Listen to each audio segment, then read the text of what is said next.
Hello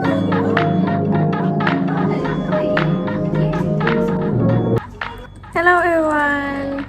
Today I will to talk about nature and nurture. Okay, so nature refers to the traits we are born with like over eyes, brown eyes, color, height, or natural talents. For example, I was born with a face that a mix of my parents' genes.